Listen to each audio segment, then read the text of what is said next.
Bonjour à toutes et à tous et bienvenue dans cette nouvelle vidéo. Donc on se retrouve dans mon frigo. Donc aujourd'hui ça va être surtout un batch cooking. On va préparer des légumes que j'ai dans mon placard, enfin dans mon tiroir. Donc j'ai des tomates cerises à préparer, des carottes pour des carottes râpées, des poivrons vieillissants à faire. Une courgette ici avec une recette et une burrata, un concombre à préparer pour mon wrap de demain, des champignons et j'ai fait des gelées, des steaks hachés que j'avais vu en DLC qui vont être mangés avec les champignons. Donc on va faire ça. Ensuite on va ranger un petit peu l'intégralité du frigo et on va préparer un gâteau au yaourt ainsi que les repas de midi pour mon mari et moi demain et après-demain. Une courgette jaune également que je vais faire qui vient du jardin de mes parents. Je vais faire ça avec des crevettes et du curry. Voilà, on va démarrer tout de suite par tout ce qui est légumes, les poivrons, les carottes râpées. On va aussi faire cuire des pâtes et on va faire cuire des pommes de terre vapeur dans le Cookéo. Donc ça va être mis tout de suite et je m'occupe de mes fruits, de mes légumes pardon, et je vais arroser mon basilic qui a un petit peu soif.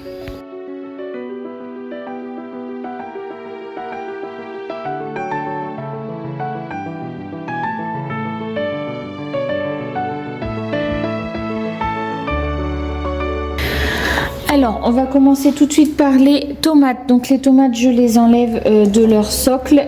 Je vais passer ça sous l'eau pour bien les rincer. Et ensuite, je les mets dans ce récipient avec un sopalin dans le fond. Et ça garde quand même super bien la qualité des tomates.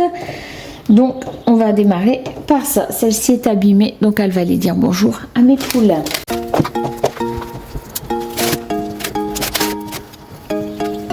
Alors pourquoi je prépare mes légumes en avance? Pour la simple et bonne raison que quand j'en ai besoin, ils sont prêts à être consommés, que ce soit pour ajouter dans une salade, dans un plat, peu importe, en fait les légumes sont prêts à être consommés. Donc c'est pour ça que je les rince et que ils sont prêts comme ça. Donc je les ai bien rincés. Je les essuie pas et je les mets directement dans mon tupperware avec le couvercle et une feuille de sopalin que je change toutes les 2 jours et ça se conserve largement une semaine, donc c'est parfait pour moi. Les tomates, c'est ok. Je vais m'occuper maintenant des carottes râpées.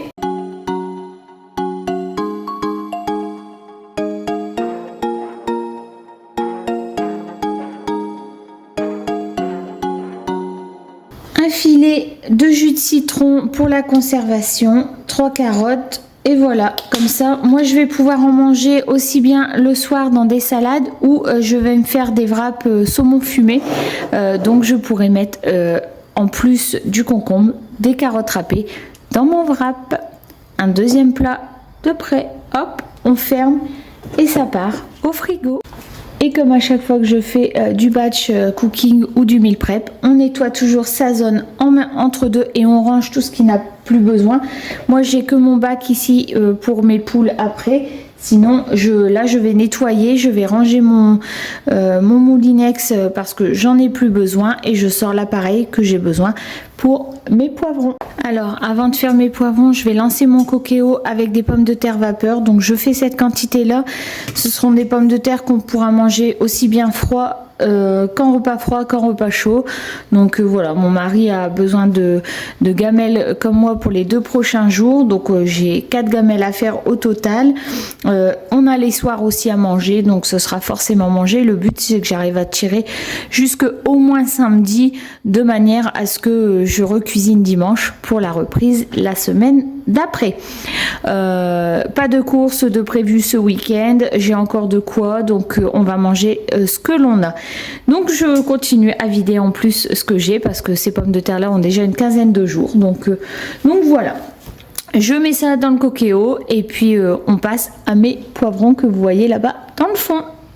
Alors pour couper mes poivrons en petits cubes comme ceci, je vais utiliser le Nicer Dicer. Je l'ai depuis une quinzaine d'années, je dirais à peu près entre 10 et 15 ans sûr. Ma belle-mère me l'a offert. Il y a plusieurs planches comme ceci. Donc moi j'utilise quasiment toujours les mêmes. Donc là en fait mes poivrons je vais les couper en tout petits mélangés. Je vais en garder une part dans le frigo pour moi là sur les quelques jours à venir.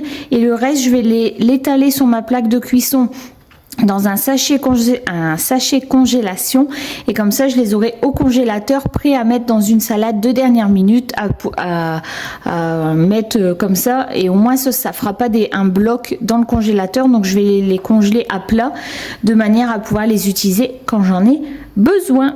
Voilà. Je vais vous faire voir donc comment je fais. Donc en fait je le mets comme ça. Mes poivrons ont été préalablement lavés bien évidemment parce que je garde la peau.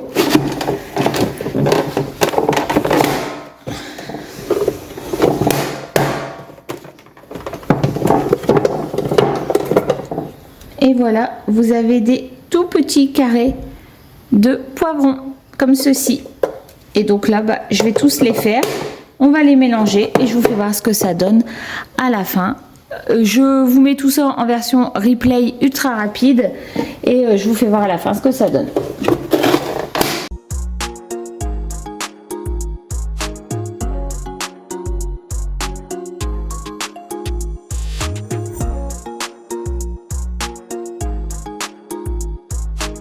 Et voilà, tout est fini. Donc ça m'a pris littéralement, parce que je filme la totalité, ça m'a pris 6 minutes de découper et de faire ces petits carrés de poivrons. Donc voilà, très rapide. Je vais en réserver une partie pour moi cette semaine dans le frigo, que je rajouterai à une préparation diverse. Je ne sais pas encore laquelle. Peut-être avec ma courgette jaune au curry. Je le sens bien. Avec ma courgette jaune au curry. Et puis les crevettes et le reste je l'étale proprement sur ma plaque qui va dans le four de manière à ce que ça congèle à plat, et après ça évitera de faire des boules de poivrons. Je mets tout ça et je vous fais voir. Et voilà ma plaque qui va dans le four. Donc je vais la mettre dans le congélateur avec les poivrons que j'ai étalés le mieux que je peux. Ça permettra de congeler d'une manière non en formant une grosse boule. Donc on va mettre ça au congélateur. Les pommes de terre sont dans le Cookéo, elles sont parties pour 20 minutes de cuisson. Pas 28, j'ai modifié le temps parce qu'elles sont petites. Je vais laver le nicer, enfin le bas du nicer, et je vais éplucher et couper un oignon rouge parce que j'adore ajouter des oignons rouges dans mes salades. Alors pour mon oignon rouge, je vais l'éplucher également. Mais ça, l'épluche, je ne les mets pas à mes poules, je les mets dans le compost. Donc je vais l'éplucher et puis je vais le couper en rondelles de manière à le... Ça me fait pleurer. Voilà. Donc là, je vais couper en grosses rondelles. Et pareil, ça va faire tous des petits ronds.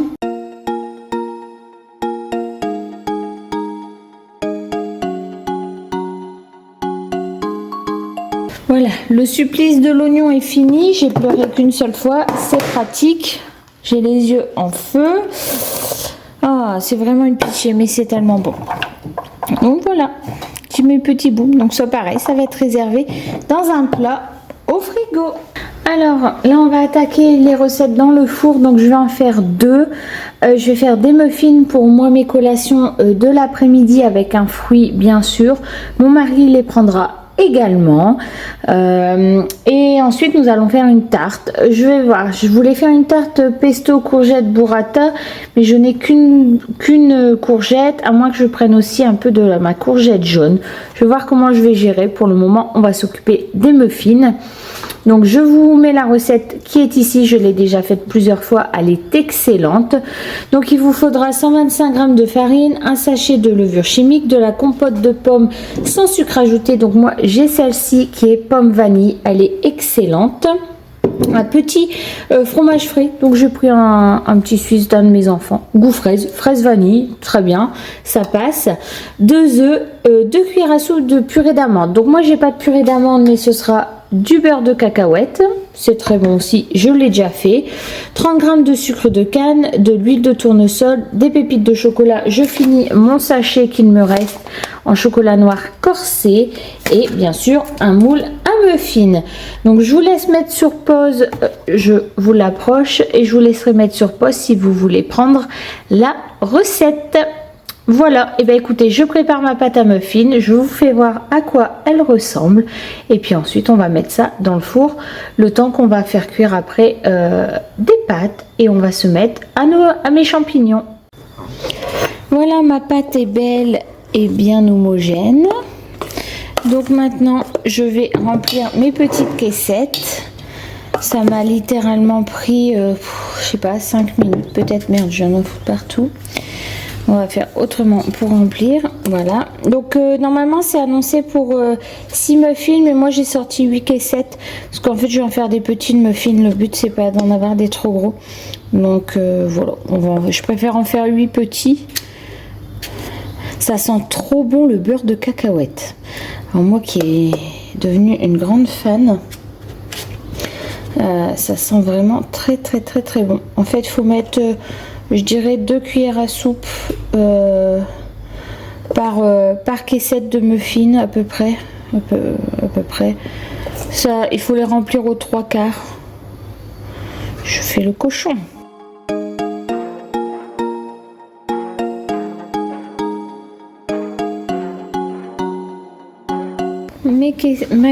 Mes caissettes plutôt sont prêtes. Ça va partir au four pendant 20 minutes à peu près. Voilà, j'ai nettoyé ma bêtise tout de suite. Donc ça va partir 20 minutes à peu près dans le four à 180 degrés. Voilà, je vous ferai voir quand ils seront cuits et ils sont vraiment très bons. Je vous les conseille. Alors là, pour cette nouvelle recette, je vais faire cuire donc des steaks hachés comme ceci que j'ai eu en DLC. Donc il y en a 4, nous sommes 2. Donc moi je vais me faire un repas entier avec un steak haché, bien évidemment. Mon mari en aura 1,5 parce que ça réduit toujours un petit peu et qu'il faut qu'il... Voilà, ça reste un homme qui travaille. Donc je lui en mets 1,5. Et ensuite je vais mettre ce qu'il reste dans un tupperware et ce sera mangé un soir par mois, par mon fils ou par mon mari, parce qu'à l'heure à laquelle je vous filme cette vidéo, mon fils aîné est parti en colonie de vacances en Espagne pour 10 jours. Je suis donc qu'avec mon petit. Mais ce soir, là je badge aujourd'hui, mais ce soir mon petit fait une nuit au camping avec le centre aéré. Donc je suis toute seule ce soir avec mon mari. C'est pour ça que j'en profite de filmer. Je vais monter quelques vidéos parce que j'en ai quelques-unes à monter. Et ensuite je vais profiter. Donc voilà, donc on va faire des steaks hachés. Je vais prendre un petit peu d'oignon que j'ai coupé au préalable avec vous. Je vais utiliser l'intégralité de ma barquette de champignons qui commence un petit peu à vieillir parce que les champignons je les ai déjà depuis quelques jours. Pour huiler ma poêle, je vais utiliser le spray huile d'olive mais à l'ail. J'en ai un à l'ail et j'en ai un normal. Donc j'utilise celui à l'ail, vous voyez, 2 calories et vraiment... Je vous le conseille. Là, je vais en racheter pour partir en vacances parce que j'aime vraiment. Je l'ai eu sur Prozis. C'est Kyria qui m'a inspiré avec ce spray. Mais vraiment, c'est une tuerie. Et en plus, j'en mets beaucoup moins. Donc, je vais mettre ça dans le fond de ma poêle pour pas que ça accroche. Du sel marin avec les herbes aromatiques. En fait, c'est celui que j'utilise. Je mets beaucoup moins de sel grâce à ça. Et du poivre blanc. Voilà. Donc je vais m'occuper de mes champignons et ensuite on va faire cuire tout ça. Par contre, comme ça va partir en gamelle pour nous le midi sous cuisson. Donc vous faites vos steaks hachés cuisson bleue. Si c'est un conseil que je peux vous donner, même si vous l'aimez bien cuit, vous le faites bleu. Moi personnellement, je mange la viande saignante, voire très saignante. Je vais faire 2 allers-retours de 1 minute 30 chacun parce qu'en fait, après, je vais le faire réchauffer au micro-ondes et il va recuire. Et donc, si je le veux encore saignant, il faut que je le fasse sous cuire. Mon mari aime ses steaks hachés à point. Ils seront donc saignants en fin de cuisson de manière à ce que quand ils fassent réchauffer, ça devienne un steak haché à point.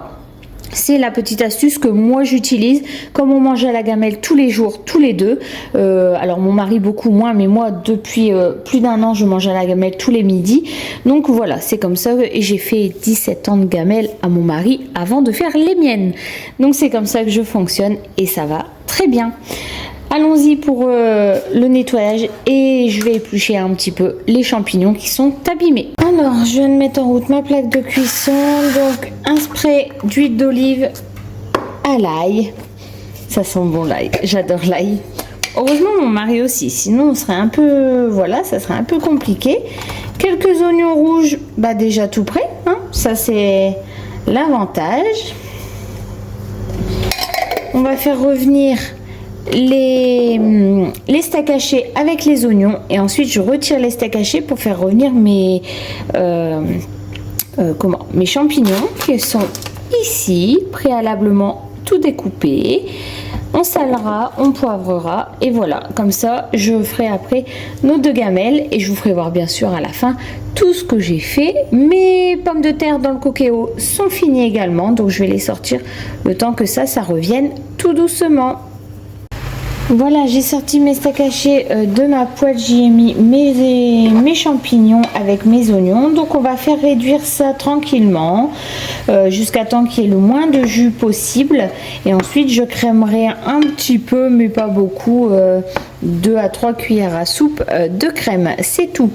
Dans le fond là-bas vous avez une casserole qui est en train de chauffer pour faire cuire un petit peu de pâte, pour dire que quand mon petit va rentrer de sa colo demain, il ait des pâtes s'il a envie de pâtes. Au moins j'en ai des prêtes, même pour voilà, on n'est pas à l'abri. Enfin, j'aime bien avoir toujours des pâtes de cuite parce que entre ce que nous on aime, mon fils, enfin voilà, s'il veut pas ça ou s'il veut autre chose, ou même mon mari.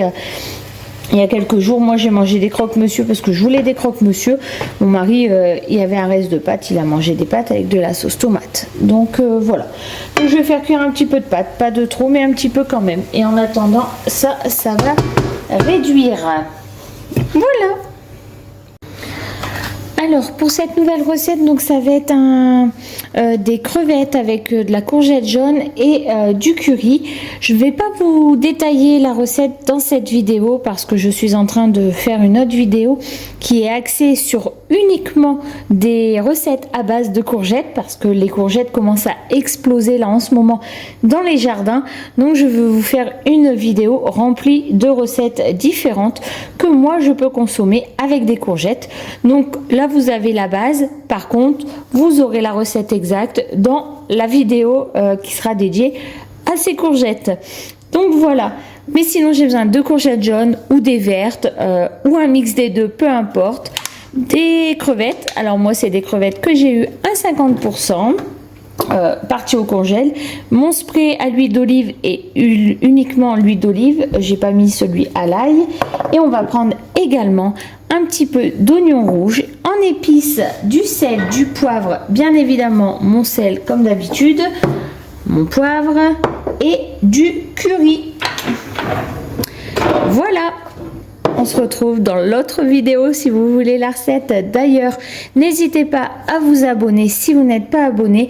Plus de 75% selon les statistiques regardent mes vidéos mais ne sont pas abonnés à ma chaîne YouTube. Donc surtout, n'hésitez pas à vous abonner. Ça m'aide au référencement bien évidemment et ça m'encourage surtout à continuer à vous produire des vidéos malgré le travail parce que j'aime filmer et j'aime vous partager ce que je mange, ce que je fais à la maison. Donc surtout n'hésitez pas à vous abonner. Et d'ailleurs je pense que pour la rentrée de septembre il y aura un jeu concours sur ma chaîne YouTube. Donc surtout n'hésitez pas à vous abonner pour ne rien louper. Alors pour cette dernière recette, nous avons besoin d'une pâte feuilletée ou d'une pâte brisée. Vous pouvez faire votre pâte vous-même. Moi c'est une pâte feuilletée parce que c'est celle qui me reste dans le congélateur et que je ne suis pas allée faire de course pour faire ce meal prep. Une courgette qui me restait dans le frigo qui était temps de consommer. Un bout de courgette jaune que j'ai pas tout mis dans la recette précédente. Ainsi que du coup une courgette ronde. Donc je pense que je vais bien garnir ma tarte en courgette. Il me faut aussi du pesto. Donc ici, celui-ci, je l'avais reçu d'une Degustabox. Je ne suis plus abonnée, mais avant j'étais abonnée à la Degustabox et j'en avais reçu. Donc du coup, on va le consommer. Et en fin de cuisson, il me faudra une burrata qui est arrivée à date. Donc on va la consommer. Du basilic, comme vous avez pu le voir, et je vous tourne ici, il est magnifique. Donc il me faudra un petit peu de basilic pour faire ma tarte très très belle.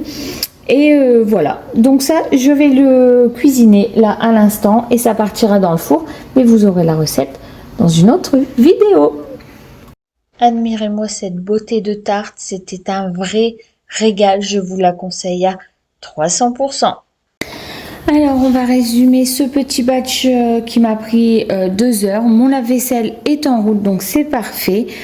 Donc un trio de poivrons que j'ai fait moi-même en petits cubes de manière à assaisonner encore des plats. J'avais dit de le mettre dans mes poivrons, mais vous voyez, mes courgettes, mais vous voyez, je ne l'ai pas mis. Ensuite, je me suis fait des carottes râpées pour moi, mon mari et mon petit parce qu'on aime beaucoup ça et ça, on en met dans beaucoup de plats en assaisonnement. Et j'ai préparé mes tomates cerises pour les consommer. Comme ça, elles sont prêtes. Voilà. Hop, je vous bouge et je referme au fur et à mesure parce que il y a des mouches partout. Au niveau des féculents, donc nous avons des pommes de terre vapeur que j'ai faites cuites au Cookéo et des pâtes complètes. Donc pareil, ça c'est du stock, mais ce sera consommé bien évidemment. Donc je referme au fur et à mesure que je vous fais voir. Il me reste encore un petit peu d'oignon rouge pour assaisonner. Le steak haché avec la poêlée de champignons, il m'en reste 1,5 de steak haché, donc c'est parfait pour un soir, la moitié pour mon fils et l'autre moitié soit pour mon mari, soit pour moi. Nos 2 repas de demain sont prêts, donc celui-ci c'est mon mari un petit peu plus garni, donc il me restait des haricots verts dans le frigo, donc haricots verts, pommes de terre, champignons, steak haché. On mange littéralement la même chose demain, donc voilà, pareil pour moi. En portion bien évidemment plus petite et donc mon fameux courgette aux crevettes et au curry. Donc voilà, donc ça vous avez la recette dans une autre vidéo. J'ai plutôt, et puis attendez, je referme ça et je vous fais voir. Et j'ai aussi mes muffins. Hop, voilà. Et ici nous avons les muffins que j'ai préparés, que je pourrais prendre avec mon mari en collation pour la journée. Voilà, donc j'ai fait un beau batch cooking. Je vais pouvoir remplir tout ça dans mon frigo, donc je suis très contente. Je vais aller donner à manger à mes poules. Et il y a aussi bien évidemment la quiche au pesto et aux courgettes, mais qui est dans le four, donc voilà. Mais elle sera faite également aujourd'hui, vu que c'est mon repas de ce soir. J'espère que cette vidéo vous aura plu. Ça m'a pris 2 heures. Mon lave-vaisselle est en route parce que je l'ai rempli au fur et à mesure. J'ai encore un petit peu de nettoyage bien évidemment. Mais je suis plutôt très contente de tout ce qu'on a. Les repas de demain sont prêts. Les repas de demain midi, ce seront des wraps avec des courgettes, pas des courgettes, des carottes râpées, une salade de tomates et un petit peu de poivron avec du saumon fumé pour moi et du jambon cru pour mon mari. Donc je ne les prépare pas à l'avance, ça je les préparerai le matin même. Donc voilà, j'espère que cette vidéo vous aura plu. N'hésitez pas à vous abonner, à me laisser un petit commentaire, je réponds à tout le monde. Je vous fais de très gros bisous et je vous dis à la semaine prochaine pour une nouvelle vidéo. Bye bye!